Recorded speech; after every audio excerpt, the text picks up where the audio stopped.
nautical miles offshore. Lake Michigan from Charlevoix to Point Betsy, Michigan, 5 nautical miles offshore to Mid-Lake. Norwood, Michigan to 5 nautical miles west of Mackinac Bridge, including Little Traverse Bay. Point Betsy to Sleeping Bear Point, Michigan. Sleeping Bear Point to Grand Traverse Light until 7:30 p.m.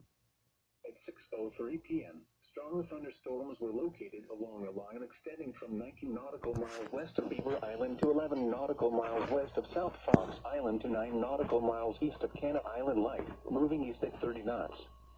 Hazard, wind gusts 34 knots or greater and small hail. Source, radar.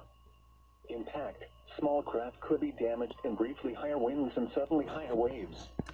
Locations impacted include South Fox Island, Goodhart, Northport, Big Rock Point, Glen Arbor, Charlevoix, Petoskey, North Manitou Island, Grand Traverse Light, Norwood, Harbor Springs, Sleeping Bear Point, Leland, Pyramid Point, the mouth of Little Traverse Bay, South Manitou Island and Cathead Point.